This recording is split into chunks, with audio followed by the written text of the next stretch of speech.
Boys and girls, we are going to be working with our story today called Bringing Back the Whooping Crane. Bringing Back the Whooping Crane is a nonfiction story, and this would normally be done in the classroom with a big book, but today you're going to be watching here on the screen. So today I want you to be looking for these couple of things. I want you to look for the main idea, of course, as we're reading this story. What is it that the author really wants you to know about the whooping crane? What about bringing it back? There's another couple of things that we need to think about. There are some text features that we're going to be looking at. We're going to be looking at the pictures, the diagrams, and discussing some text features. And we're also going to be talking about a few words that maybe will help build your vocabulary. The first word I'd like to talk about is the word endangered. If you look at this bird, it doesn't look like anything special, but this is an animal that had been endangered. And endangered, if you remember, is an animal that was in danger of disappearing. There weren't very many of them left, so there weren't enough birds to have a bunch of babies. And if that happens and there's no grown-ups to have the babies, then the animal could become extinct. So we are going to be listening to this story as I read it, and you have the job of following along. It's your job to sit up straight and tall, follow along, and then listen for those details and, of course, the main idea in our passage. Turning the page.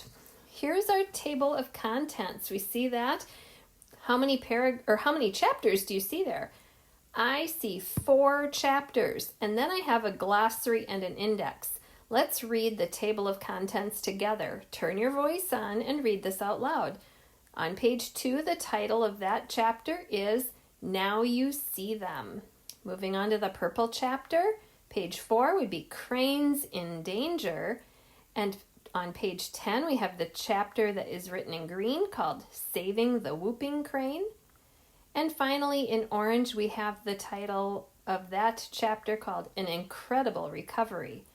So if I look just at the table of contents, that kind of gives me an idea as to what this is going to be about, what's going to happen in the story, what's going to happen to the whooping crane.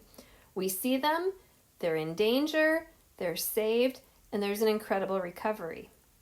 Then I have a glossary, and remember the glossary is like the little dictionary.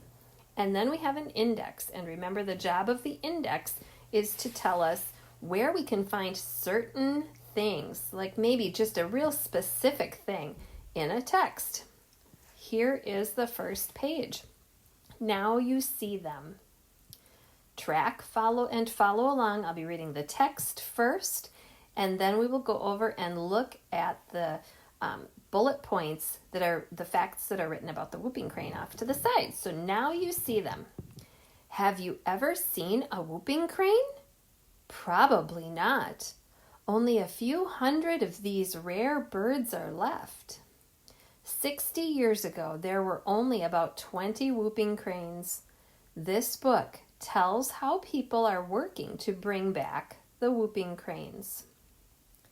Facts about whooping cranes. And these are written in what we call bullet points. They are found only in North America. They migrate from Canada to the southern United States. They are more than 5 feet tall. They are the tallest birds in North America. They have a wingspan of 7 feet. They get their name from the whooping cry they make. Their cry can be heard from 2 miles away. Think about that last one. 2 miles away, that would be like the distance from Eagle Lake to Mankato. You could hear a whooping crane's cry or their sound that far away. Turning the page. Cranes in danger. Before pioneers settled the North American prairies, there were thousands of whooping cranes. By the 1860s, there were only about 1,000 birds. By 1940, only about 20 whooping cranes were left. What happened to make so many of these beautiful birds disappear? Do you have any ideas as to what could have happened to make so many birds disappear? Now, you know this is Mrs. Kienholz reading the story. My parents were born in 1947, so you probably have grandparents, maybe great-grandparents, that were alive in 1940, okay, or maybe born right around then. So it's a long time ago, but it's not like it's ancient history. So this is not too long ago. That's kind of amazing that there were only 20 of them left on the whole planet. Let's turn the page. Well, here's the reasons. It tells us right here, the cranes disappeared for 3 main reasons: loss of their habitat, overhunting, and egg collecting. Loss of habitat. Whooping cranes like to live in open, marshy places. In this habitat, they can find food and materials for shelter and nesting. In the late 1800s and early 1900s, large areas of marshes were drained to create farmlands. This was a disaster for the whooping cranes. If they turn all that marsh into farm space, into fields for harvests, the whooping cranes do not have a habitat, do they? Overhunting. So this is reason number 2. Hunters shot whooping cranes as they migrated between Canada and the southern United States. And here we see a map. Remember, Mrs. Heyman showed you on the globe where North America is. Well, this is North America, but they zoomed in on just the United States, and we see that their migration starts in Canada and goes all the way south into Florida. The caption title on that page is "The Long Route South for Migrating Whooping Cranes." Moving over to the next page, we see the title there, Egg Collecting. As the cranes became more rare, collectors took their eggs as souvenirs. So they collected the eggs as something special. Just like if you are going for a walk and you see a special rock that you want to save, you take it as a souvenir. Well, these eggs were being taken as souvenirs. Now, if somebody takes the egg home as a souvenir, that egg can't hatch, can it? Moving to the caption below, cranes usually lay 2 eggs each season, but only 1 chick survives. That makes sense because we know that in nature, it's very difficult for new babies to survive. So a crane would have 2 eggs, and usually just one of those chicks will make it. Here's the next chapter. Saving the whooping crane. So how did they get saved? They had 3 reasons there for the animals to be endangered. Let's read how they were saved.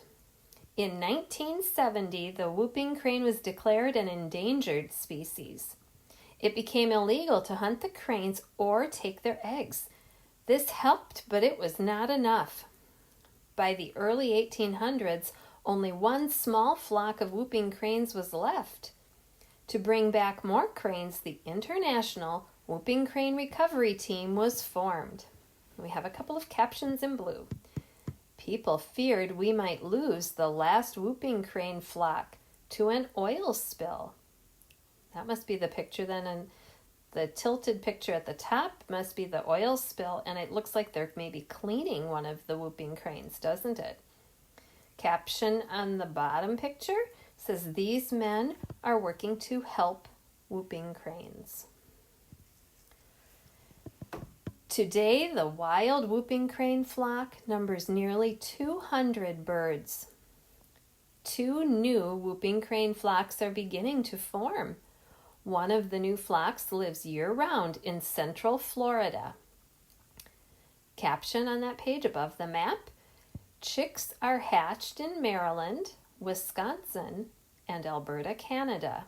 And they put those places in orange, didn't they? So they labeled Alberta up in Canada, Wisconsin, which is, of course, right next to Minnesota, and Maryland, a tiny little state out on the East Coast. Those are the places that the flocks are hatched. So let's move over to the next page, the blue page. I'm going to read the top caption. Chicks from the Florida flock are hatched and raised in captivity. Later, the chicks are released into the wild. The recovery team wanted the second flock to migrate. This was a challenge. In the wild, chicks learn from their mothers how to migrate, but chicks hatched in captivity do not have mothers. How do you teach cranes to migrate? You use an ultralight aircraft. While the chicks hatch, the sounds of an ultralight are played with the sounds of a mother bird. And they're probably not scared of the sound of the aircraft, are they? When it is time to migrate south, the young birds follow the ultralight the same way they would follow a mother bird. In 2001, the first flock raised in captivity followed an ultralight aircraft from Wisconsin to Florida. Caption: People who train the cranes wear protective clothing.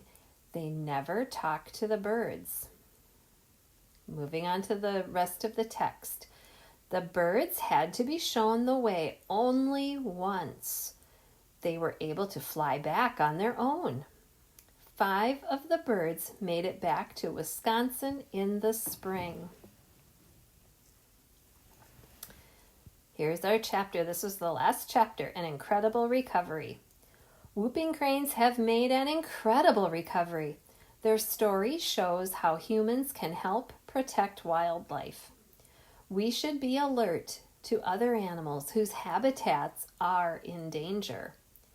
We may be able to prevent them from disappearing too.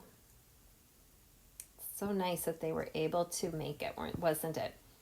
And here's the last little section of the book, the glossary. And here we see the words listed. And again, remember they list those words in alphabetical order. In the glossary, it's a lot easier to find words if they're organized. And the way we organize words in a glossary or in a dictionary is in alphabetical order. So the first word, captivity, captivity, means that they are kept within bounds. Birds in captivity are not free to fly where they want. You can pause and read through all of these if you would like.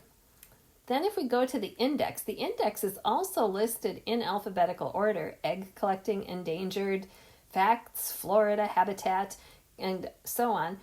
But notice that if I'm looking at the index, I'm only looking for a specific thing. So if I wanted to find out more about egg collecting, for instance, I would go to what page, friends? That's right, page 9. What if I wanted to find out about the overhunting and that problem? Where would I find information about overhunting? Where would I have to go in the story? That's right, I would have to go back in the text to page 8, wouldn't I? So that is how we use the index. Remember that the glossary and index are both kept in alphabetical order, and they're almost always found at the very back of a book. So I hope you enjoyed the Whooping Crane story, Bringing Back the Whooping Cranes. We'll do a little more work with this during the week, but for now, thank you for listening, and we are going to move on to the next slide.